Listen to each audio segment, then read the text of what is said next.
Hello and welcome to another edition of Comics and Pop.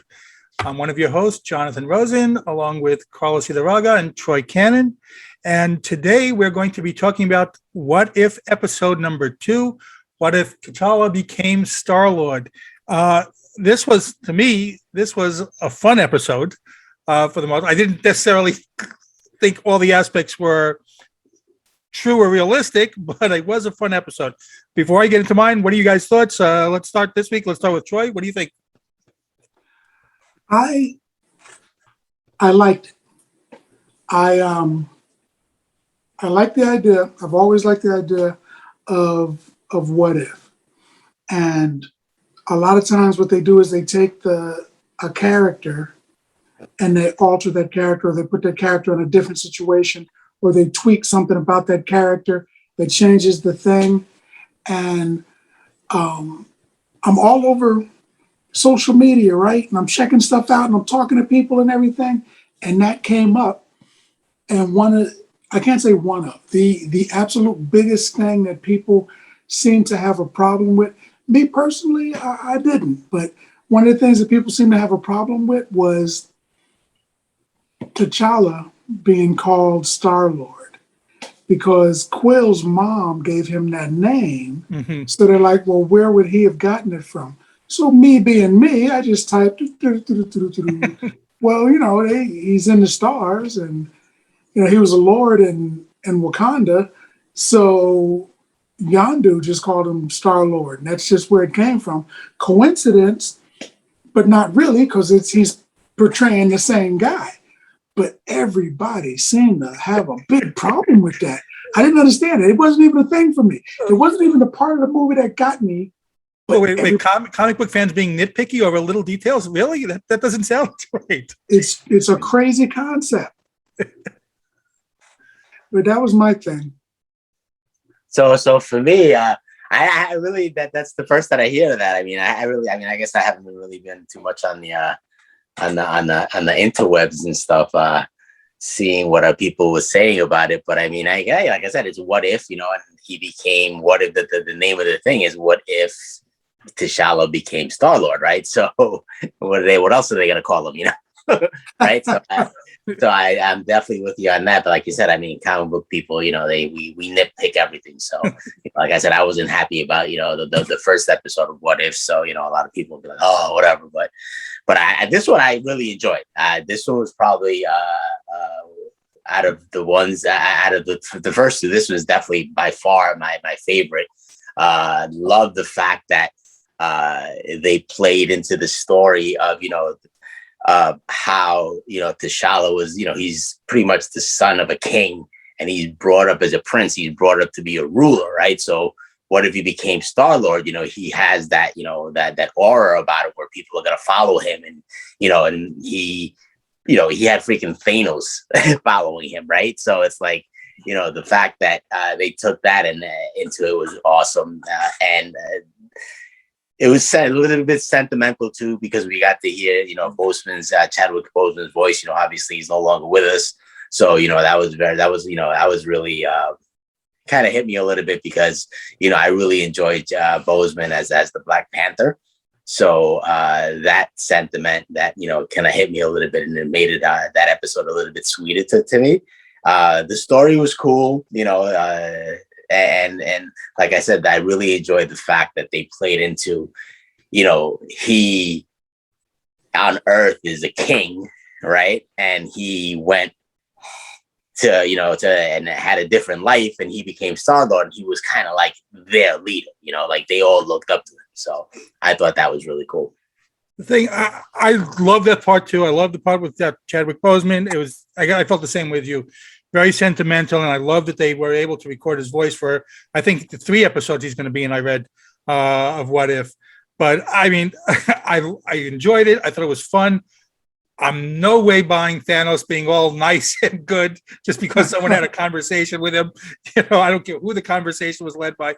I'm not buying it whatsoever. They made the joke, the whole thing. Well, it sounds like genocide. They're like, no. They kept repeating that again and again. So I'm not buying that. That to me was like so out of character. A lot of things changed. We had Nebula, changed a little bit. We don't see anything of Gamora because I guess that timeline changed and everything that it affected that. So, and it also did strike me at the end about, we see Quill at the end, like working, like mopping floors when when his dad comes in.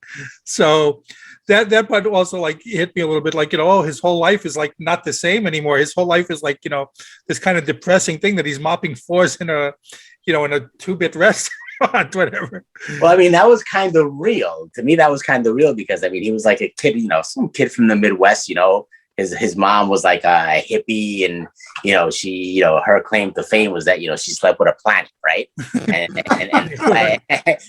planet, it turned out to be an evil planet, right? So if you think about it, Quill, his character is kind of like he's a fuck up, right? Because his dad is an asshole planet, and his mom was just, some a regular lady from Earth and stuff, right? So it was like, he was just like a regular Joe. So, it kind of understood that if his life, he didn't have the same upbringing that T'Challa had, right? So if he would have never gotten kidnapped, he would have been, you're right, he would have been probably working at a gas station or something, for all we know. It's not like, his dad didn't leave him a $1 million fund and stuff for him to go to college or anything. He grew up without a dad. He didn't have a dad. So, and his mom died when he was a kid, so he was raised by his grandparents. So I'm not disputing whether or not that could be real. I'm just saying that it was all depressing to me that his life is just now. But to me that part of it was real. I'm like, yeah, that's probably what would have happened to him. What if he wouldn't have became Star-Lord? He would have been just a regular Joe. Regular Joe with an entity like a god for a parent. Yes, that he would have never known about. If he knew at the end. Huh? Right. He knew at the end. Right. Exactly. I also wasn't buying Yandus. All of a sudden Yandu is like all this. He has this nicer heart that they're doing things. That's because. Right, but that's because of T'Challa's leadership. He was around T'Challa. He was, T'Challa, kind of like took all these Ravagers who were like, animals and stuff, and they were all like nice people now because of him and his, he became their leader. He was like, and where Quill, like, and I was gonna say in real life, but in real comic book life, Quill was kind of their leader, but they all wanted to kill him. Right. So it was a little different. I saw it as like Kirk and Picard, right? Kirk was a warrior. He was a fighter. He was out there. You got a problem? He's going to sleep with a green chick. He's going to punch an alien in the face. And then he was going to say, fire torpedoes and blow up the planet. That's Quill. That's Kirk. And then T'Challa was Picard. T'Challa would talk to people. He'd send an away team. He'd tell number one to contact their ambassador or whatever. It was still the Starship Enterprise, which had two different people running it. So with T'Challa, he was like, yeah, man, we could fight, but why don't you, instead of like destroying half the people, why don't you like double the food? It's something I was asking. When he killed the people in the Avengers, I was like, why didn't he just double the food? Why did he kill people? Oh, yeah, because he's a lunatic. He's the mad type. Exactly. So, I don't see any redeeming feature in it. By the way, getting back to the Kirk and Picard, I think Shatner said once that the difference between Kirk and Picard is like they're dealing with an enemy. And, Kirk says, I'll give you till 3, till otherwise I'm going to fire. 1, never mind, fire. And Picard is like, I'll give you till 3. 1, 2, 3. Come on, guys, don't make me do this. I'm not a Star Trek guy, so I'm just nodding over here. Oh well, that's the next episode. We're doing Star Trek. So that's why I don't buy the Thanos as being all nice and funny and like joking with the guys. I mean, no, it's a what if. and yeah, I'm going to say to you guys what you guys said to me after episode 1. It's a what if. It's a what if. But it still stays true to character. That's what I wanted to see, staying true to character. I did like this. I thought this was the fun episode. And I thought so far out of the episodes, this was my favorite one also. Yeah. But I did think it was fun. I just didn't think it was true to the characters that we know from their personas. I like the Collector better All right, that was in good. the cartoon than in the movie. In the movie, Benicio del Toro is a great actor, incredible actor. He's incredible. I dug him since was in the movie The Fan with Wesley Snipes. I dug him, but in the movie, he brought the Collector to life, but he didn't bring me the Collector from the comic book. When he did it in the cartoon, I was like, well, that's closer. That's a lot closer. Because he's using all of these different things and he's using the stuff. And I'm like, okay, so he's got a freaking armory, a planet filled with stuff. How come he doesn't use any of it? Here he used it. That was more collectory to me. I'm with you totally. The Collector, to me, I loved what they did with him here because you showed that he could be dangerous too. He could, that these rings could make you, turn you into some sort of, like we just said before, lunatic. These rings could corrupt you. And they did say that in the What If, which they didn't necessarily in the movie. In the movie, he was just interested in having it on display or money. So here he was a much more dangerous character. And it didn't even sound like him too. I had to look afterwards to see if it was the voice. And it was because he played it differently a little bit. Yeah. Yeah, he was. I think they kind of like flipped the roles with Collector was more like a Thanos type in this episode, and Thanos was more like relaxed and calm, and kind of like the Collector was in the movie. And jokey. Jokey. I still like, who was it? I still like the Howard the Duck, and I still like, who else was in it? I'm trying to remember now. It's been a little bit since I saw the episode. They still had a couple of other people in it that. Remember his name? The one African black, the black guy that plays the. No, I'm talking about in the Collector. I know what's his name. Jamon Hansu was in the thing. He played. He didn't sound like him either to me. He sounded like totally different. His character was really cool, actually. Yeah, he was fun in there too.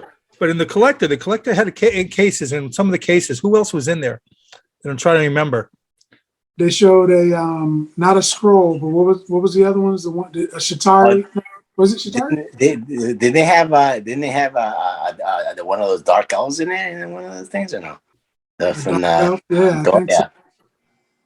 And I also liked the Drax character in there, even though that was not Batista. Yeah, he said online that he wasn't asked to. I can't even believe that he wasn't asked to do his role again. Why wouldn't they not ask him? That's kind of weird. I mean, they got everyone else big. I mean, that's what I'm saying. They picked and choose. He said he wasn't asked. I just can't imagine that he wasn't asked. That's kind of. I'm sure they would. I don't know. Maybe he missed the phone call. I mean, why wouldn't they ask? If you're already asking, Chadwick Boseman, who's to me is bigger than Batista was, then why wouldn't you ask Batista? Right. No, but what's his name? It was Thanos. Yeah. What's his name was in it too, right? Right. Yeah. He was the same also. Josh Brolin. Yeah. Most of these guys are all bigger than Batista. So that's unless they wonder how he got Cap Shield, because Cap Shield was on that wall of weapons, right? And I think Mjolnir, I think, but I know Cap Shield was on there, and I'm thinking, so did he kill Cap, or did he get it a long time ago and he killed? Yes. Or how did he get it? There's a mystery. I was looking at it, I was like, The Dark Order, they never mentioned, hey, we used to work for you, now we don't, because you suck and you're a good guy and we're still bad. They never mentioned that. They never mentioned Thanos at all, I mean, it was as if they never worked for him, basically. Yeah, like they never worked. Was it? They probably never did, I guess. I still not in that universe. I'm still not buying the Gamora thing. To me, was still the one that threw me the most. I kept trying to do it in my head, trying to do the math on when he would have encountered Gamora when she was younger. Because you got to remember, he encountered Gamora when he was, destroying her world. So that obviously never happened in this What If. So yeah, but she was young. According to the movie, she was young. Like the same age as Quill. I don't know. Like I said, I really enjoyed the episode. I thought it was just fun. It just didn't strike to me as being authentic to the characters. But I did enjoy it. I thought this was a lot of fun. And I mean, it's telling you the universe would have been a lot better off if T'Challa was Star-Lord instead of Quill. So I felt bad for Quill afterwards. Well, I mean, if you think about it in the movies, Quill kind of had like the biggest fuck up in the Avengers movie because of him, you know. So that on social media, people were ripping apart when that happened in the Avengers. That I remember, like, you know, that is, you know, he's so into Gamora that he can't think about the whole universe for 1 second. So, and as Doctor Strange, I mean, Doctor Strange goes back in time and he does a little head thing, and he knows, hey man, if Stark kills himself, it'll save the universe. Why didn't he just go back, like, you know, an hour earlier and knock Quill unconscious? Then they'd have beat him. It'd have beat Thanos. It'd have been done with, you know. But Tony Stark had to die. So we are those troll comic book people. Nitpicking all the little things. Yes, but it's got to be it's got to be logic to it to me. I mean, but yeah, I did enjoy it. I like I said, I liked it. I'm anxious to see Chadwick Boseman's next couple of episodes. I'm going to be all sad when the third one comes. You know, that's it, because they're the last things he filmed. I still think they're connected. I still think the What If universe is somehow connected. And you know, something else I was wondering: why did Chadwick Boseman appear to have the power of the Black Panther? He was jumping and flipping, and he was fast, and he was strong. And I was like, he looks like he's got the power of the Black Panther, but he wouldn't have taken the sacred herb by then. You know, he was a kid. Right. Well, that's another thing. Well, unless he did the training with the Ravagers. But Quill doesn't have that.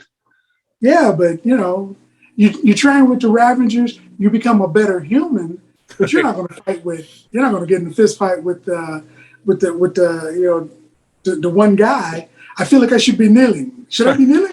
You're not going to fist fight with him, because he was, not only was he an alien, but he's altered to be like perfect for their race. And, you know, he couldn't hit him except for that one time when he had to apologize. So I'm thinking, how is he that fast and that strong? Well, I mean, the same thing. I don't know. I agree with you totally on that one. It's one of the things that they don't want you to look too much into. Yeah, yeah. But it was like, it was fun. I definitely enjoyed this one. I did think this was my favorite so far. We got a few more to go in this, so I want to see. I do hope that they bring this character back. I don't know what the other episodes with Black Panther are about, so we will see. Yeah, you will see. Anyway, that's it for our coverage of episode 2 of What If. And let us know in the comments what you guys think, what you liked it, disagree, agree, and that's it for now. As always, this has been Comics and Pop. Thanks for watching, and remember, subscribe.